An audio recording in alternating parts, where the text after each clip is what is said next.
नमस्कार दर्शकों, grand news में आपका स्वागत है। मैं हूं आपके साथ रिया शहर की तमाम छोटी बड़ी खबरों के साथ। आइए एक नजर डालते हैं आज की हेडलाइंस की ओर। शहर के मंगला अभिषेक विहार में हुई अजीबोगरीब चोरी का पुलिस ने किया खुलासा। 1.25 लाख की चोरी से पुलिस ने बरामद किए 41 लाख। अरपा के सौंदर्यीकरण को लेकर गंभीर नजर आ रहा विकास प्राधिकरण। जल स्तर बढ़ने से गर्मी में भी नहीं होगी शहर में पानी की किल्लत। ग्रैंड न्यूज के खुलासे के बाद हरकत में आया लाजपत राय आत्मानंद स्कूल प्रबंधन।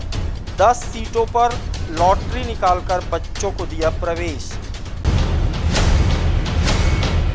बिलासपुर की महत्वपूर्ण खबरों गतिविधियों को जानने के लिए हमारे ग्रैंड न्यूज चैनल के यूट्यूब व फेसबुक को सब्सक्राइब, लाइक, फॉलो और शेयर जरूर करें। आइए बढ़ते हैं तमाम समाचार की ओर। सिविल लाइन थाना क्षेत्र में पिछले दिनों मंगला स्थित अभिषेक विहार में दिन दहाड़े नकदी रकम व आभूषण चोरी होने के मामले में सनसनीखेज खुलासा हुआ है। 1.25 लाख रुपए की चोरी के मामले में पुलिस के हाथ 41,20,000 रुपए की बड़ी रकम हाथ लगी है। दिलचस्प यह है कि इस रकम का कोई वारिस अब तक सामने नहीं आया है। फिलहाल पुलिस ने इस मामले में पूर्व महिला सरपंच सहित 8 लोगों को गिरफ्तार किया है। वहीं 2 अन्य आरोपी बड़ी नकदी रकम के साथ फरार बताए जा रहे हैं। मालूम हो कि 21 मई को अभिषेक नगर में रहने वाली सरोजनी साहू ने सिविल लाइन थाने में रिपोर्ट दर्ज कराया कि वह अपने परिवार के साथ वाटर पार्क गई हुई थी, जहां से वापस लौटने पर कमरे का ताला टूटा हुआ था एवं उसमें रखे नकदी 20,000 एवं सोने चांदी के गहनों समेत लगभग 1.25 लाख रुपए की चोरी हुई है।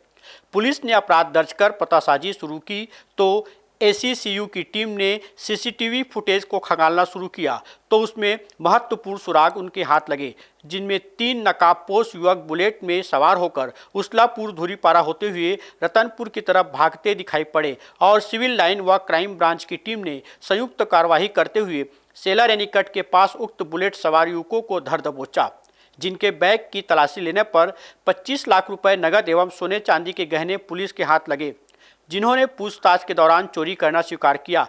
परंतु इतनी बड़ी नकदी जब्त होने से पुलिस को संदेह हुआ और वारदात के मास्टरमाइंड ग्राम नकपुरा निवासी शिवदीप तिवारी को हिरासत में लेकर पूछताछ की तो बताया कि प्रार्थी की सगी बहन रुक्मणी साहू के साथ मिलकर उसने वारदात को अंजाम दिया है और चोरी के दौरान भारी भरकम नगद राशि उनके हाथ लगे हैं, जिसे आरोपियों द्वारा आपस में बांट लिया गया है।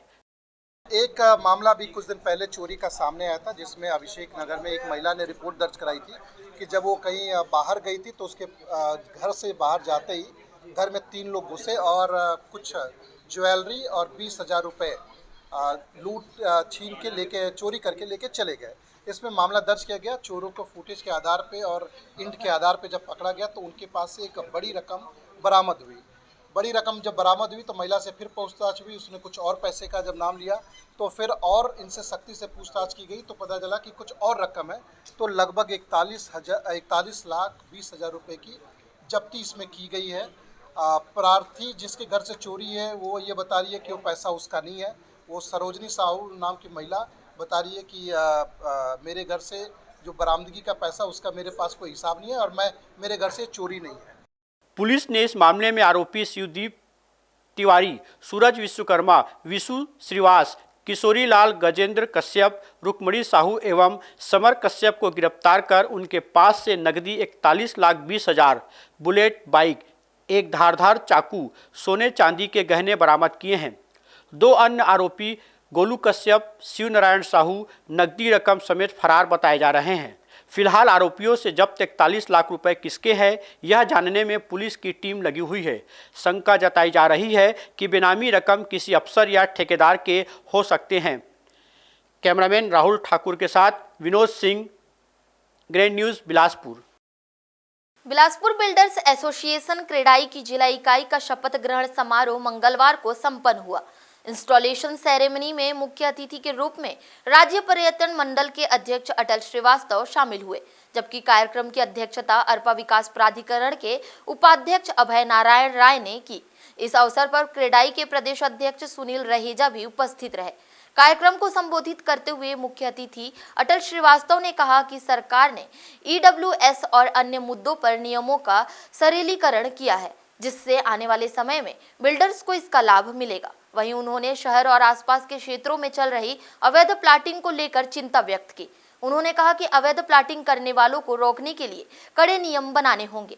कार्यक्रम को अध्यक्षता कर रहे अभय नारायण राय को और क्रेडाई के अन्य पदाधिकारियों ने भी संबोधित किया। इस अवसर पर क्रेडाई की जिला इकाई के नवनिर्वाचित अध्यक्ष सुहेल हक, उपाध्यक्ष नदीम खान, ग्रैंड न्यूज के डायरेक्टर एवं क्रेडाई के सदस्य गौरव तिवारी सहित आसपास के जिलों से आए क्रेडाई के मेंबर और अन्य पदाधिकारी उपस्थित रहे। क्रेडाई के पूर्व अध्यक्ष अजय श्रीवास्तव ने इस मौके पर नवनिर्वाचित कार्यकारिणी को अपनी शुभकामनाएं देते हुए कार्यभार सौंपा। मंगलवार को कोरबा कटघोरा के प्रवास पर होने की वजह से थोड़े विलंब से महिला कांग्रेस की प्रदेश अध्यक्ष फूलो देवी नेताम का कांग्रेस भवन बिलासपुर आगमन हुआ। इस दौरान महिला कांग्रेस की पदाधिकारियों एवं कार्यकर्ताओं में महिला सम्मेलन को लेकर भारी जोश और उत्साह नजर आया। आगमन के दौरान प्रदेश महिला कांग्रेस अध्यक्ष का शहर में जगह जगह स्वागत किया गया। कांग्रेस भवन पहुंचने पर उत्साहित महिला कांग्रेस कार्यकर्ताओं ने श्रीमती नेताम का पूरी गर्मजोशी के साथ स्वागत किया। स्वागत सत्कार के बाद कांग्रेस भवन में उपस्थित महिला कांग्रेस की कार्यकर्ताओं को संबोधित करते हुए उन्होंने कहा कि राज्य सरकार शहरी एवं ग्रामीण क्षेत्रों में तरह तरह की जन कल्याणकारी योजनाएं चला रही है। इसका लाभ अंतिम व्यक्ति तक पहुंचे, इसके लिए महिला कांग्रेस की टीम लोगों के घर घर तक पहुंचे और उनसे संपर्क कर योजनाओं की विस्तार से जानकारी दे। राज्यसभा सांसद श्री नेताम ने कहा कि आने वाले विधानसभा चुनाव में महिला कांग्रेसी महत्वपूर्ण भूमिका अदा करेगी और इसके अथक प्रयास से प्रदेश में कांग्रेस की सरकार बनेगी। साथ ही उन्होंने विधानसभा चुनाव में महिला कांग्रेस को प्रतिनिधित्व दिए जाने के संकेत दिए। हाँ, मैं राज्यसभा में आने के बाद बिलासपुर में पहली बार आई हूँ और ये चौथा दिन है। मैं 18 तारीख 19 तारीख से निकली हूँ और सारे जिला में दौरा कर रही हूँ और महिला कार्यकर्ता लोगों के साथ बैठक और महिला सम्मेलन, बड़ा सम्मेलन में भाग लेके आ रही हूँ और क्षेत्र को मैं नज़दीक से देख के आ रही हूँ। जो महिलाओं में उत्साह है, महिलाओं में लहर है, आदरणीय मुख्यमंत्री जी के योजनाओं को लेकर उन्होंने जो आर्थिक दृष्टिकोण से ऊपर उठाने की बात की है, निश्चित तौर पर महिलाएं आज मजबूत हैं, संगठित हैं और हमारी महिला कांग्रेस की सवाल है। हम विधानसभा स्तर पर जवाबदारी दिए हैं, जिला स्तर पर कार्यकारिणी बन चुकी है और ब्लॉक स्तर पर बन चुकी है। यहाँ तक कि महिला कांग्रेस बूथ लेवल में भी टीम गठित की है। निश्चित तौर पर हमारी सरकार की जन कल्याणकारी योजनाएं हैं, उसको घर घर जाकर पहुँचाएंगे और उसका बहुत बड़ा फायदा मिलेगा। बिलासपुर शहर की जीवनदायिनी अरपा नदी को पुराना स्वरूप प्रदान कर इसे संवारने का काम अरपा बेसिन विकास प्राधिकरण द्वारा किया जा रहा है। अरपा के तट संवर्धन के साथ ही दोनों किनारों पर सड़क निर्माण भी किया जा रहा है।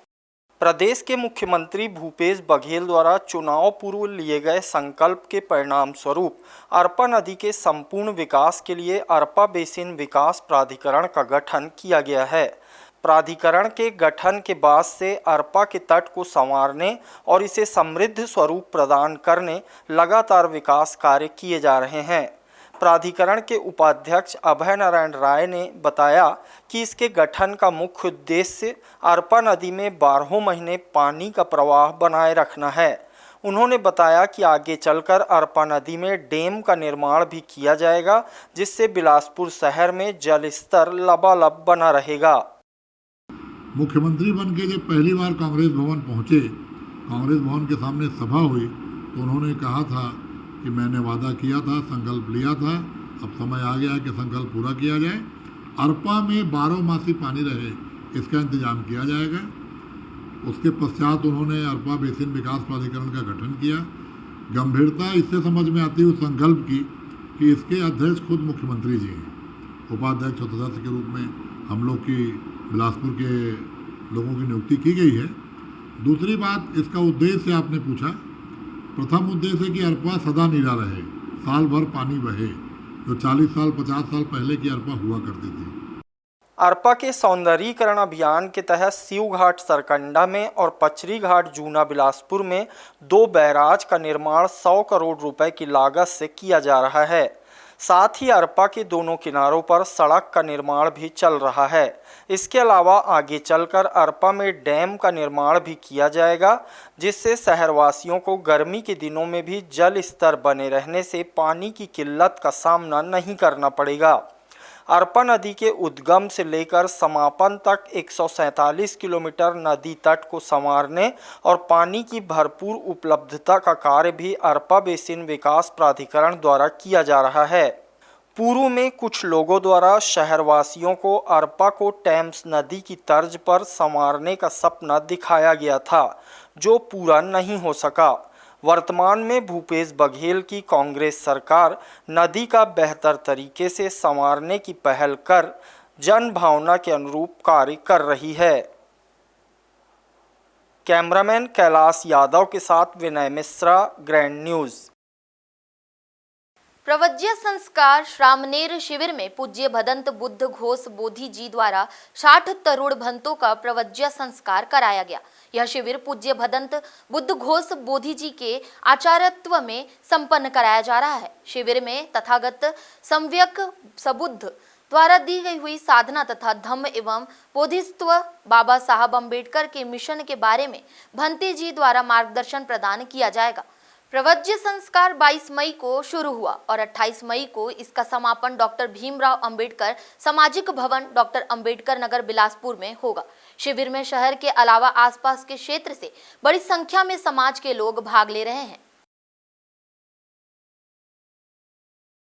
आइए लेते हैं एक छोटा सा ब्रेक के बाद जारी रहेंगी तमाम खबरें। आप बने रहिएगा हमारे साथ।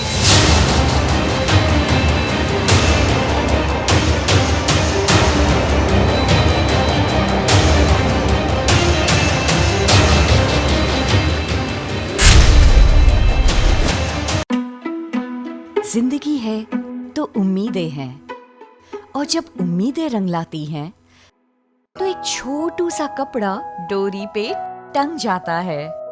जिंदगी से जुड़ी ऐसी ही उम्मीदों को साकार करते हैं हम Shri Siddhi Vinayak test tube baby centre और life care hospital and maternity home में। A home of hope and happiness, Bilaspur, Chhattisgarh. जिंदगी है तो उम्मीदें हैं, और जब उम्मीदें रंग लाती हैं तो शरारतें पेट में गुदगुदाती हैं। जिंदगी से जुड़ी ऐसी ही उम्मीदों को साकार करते हैं हम Shri Siddhi Vinayak test tube baby centre और life care hospital and maternity home में। A home of hope and happiness, Bilaspur, Chhattisgarh.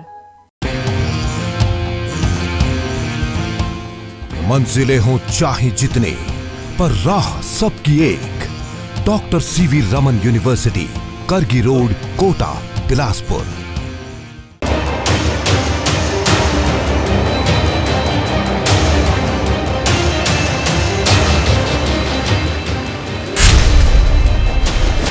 Break के बाद आपका स्वागत है।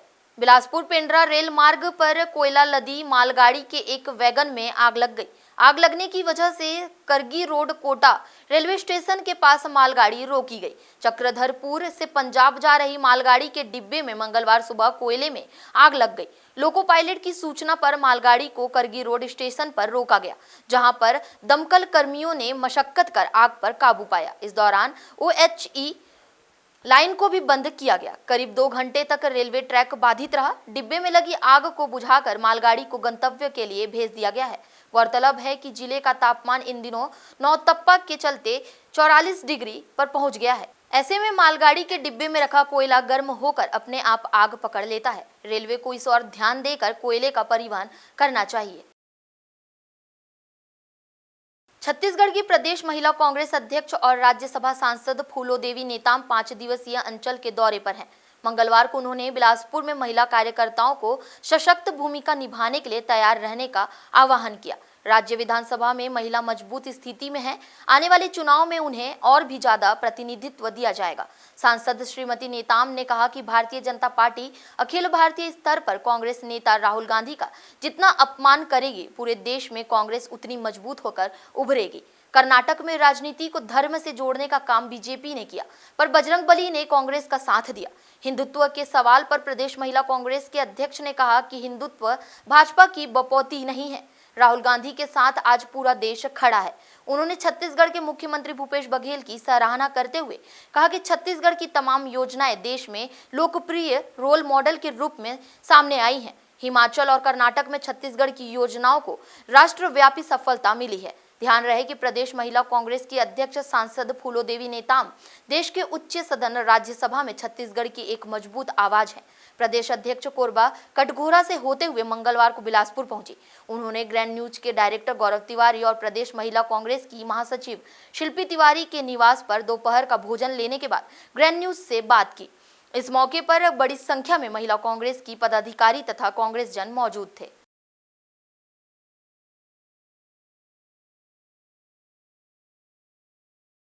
ने भी देखा होगा, हमारे देश के लोगों ने 20,000 से अधिक लोगों ने अपने घर को राहुल गांधी जी के नाम से रजिस्ट्री किया कि हमारे घर में आके रहें। ये राहुल गांधी जी का घर है। उनके साथ यहाँ के देश के जनता कार्यकर्ता खड़े हैं। राहुल गांधी जी अकेले नहीं हैं इस लड़ाई में।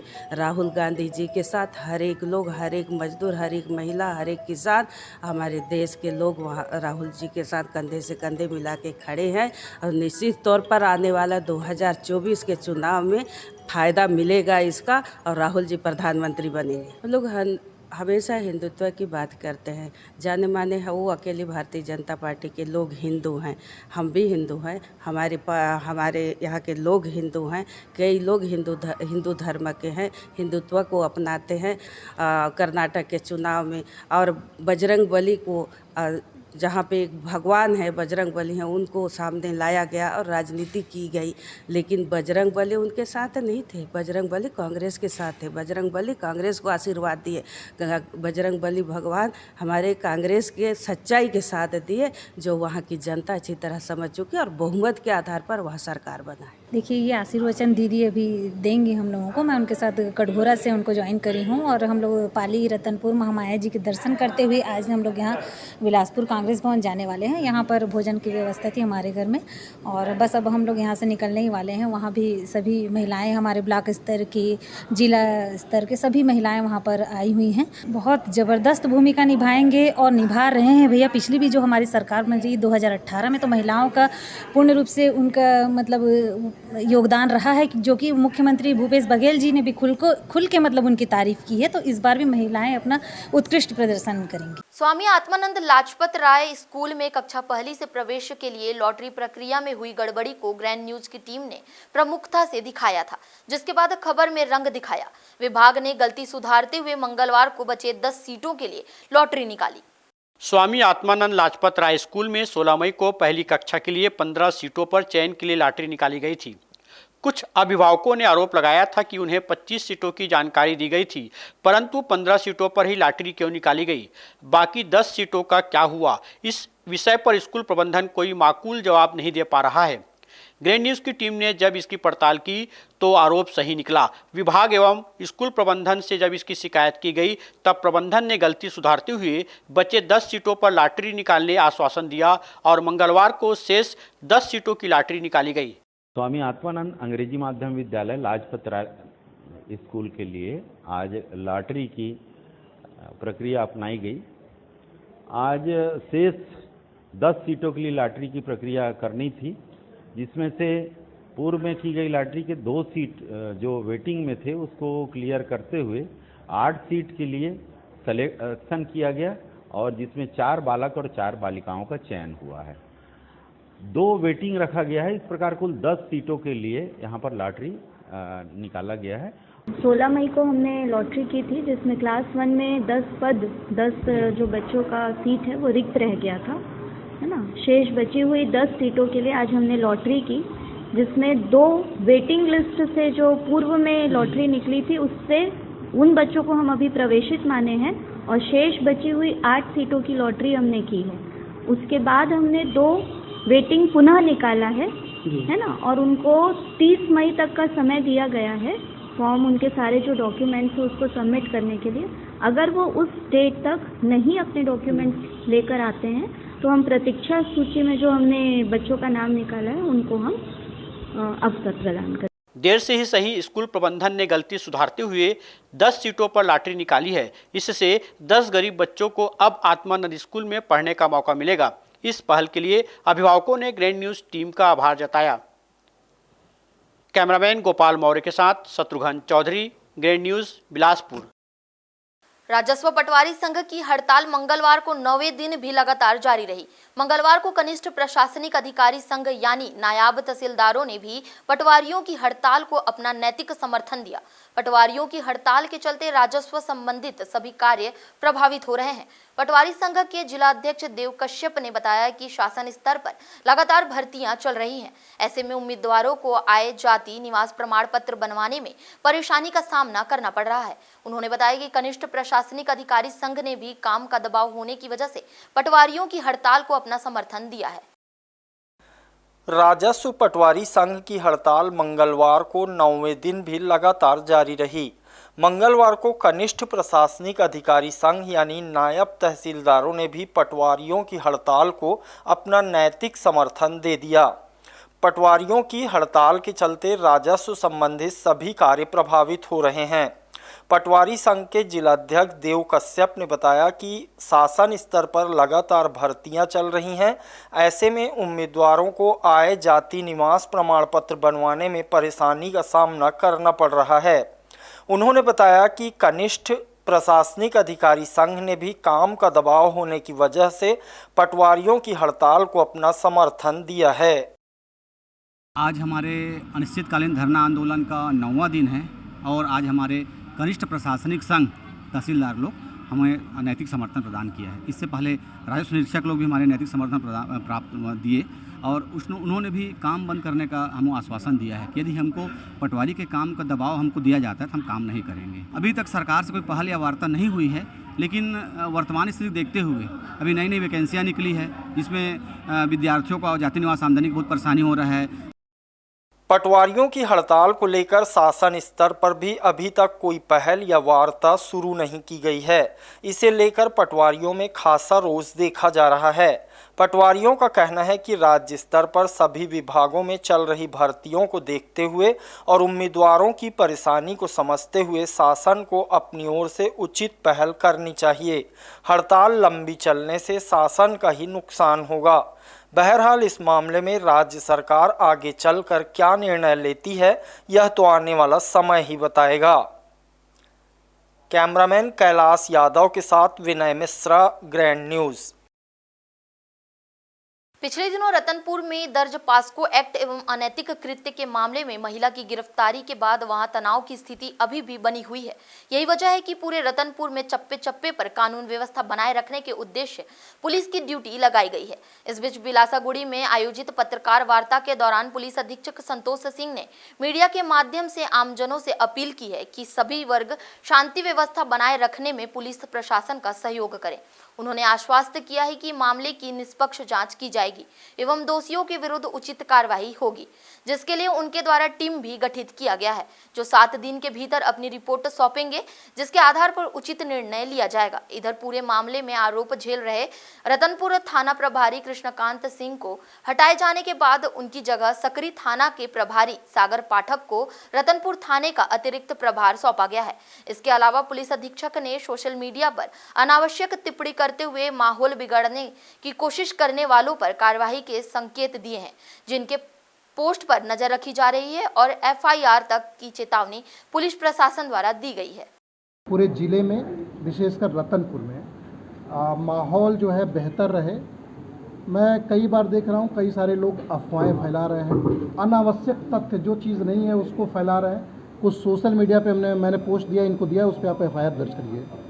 जो इसी बहाने जातिगत और धर्म विशेष के खिलाफ, जो इससे कुछ भी लेना देना नहीं है, एक आपराधिक प्रकरण है, दूसरा आपराधिक प्रकरण दूसरे व्यक्ति ने दर्ज कराया है, लेकिन कुछ लोग इसका अनावश्यक फ़ायदा लेने की कोशिश कर रहे हैं। तो ये हम सब की जिम्मेदारी है, विशेषकर आपकी जिम्मेदारी और बढ़ जाती है, क्योंकि ऐसे मामले बहुत कम ऐसे प्रकरण होते हैं जिसमें आपसे हम लोग सहयोग और ज़्यादा जिम्मेदाराना सहयोग की अपेक्षा रहती है। फिलहाल इस बुलेटिन में बस इतना ही। अगले बुलेटिन में फिर होगी आपसे मुलाकात। तब तक के लिए रिया को दीजिए इजाजत। नमस्कार।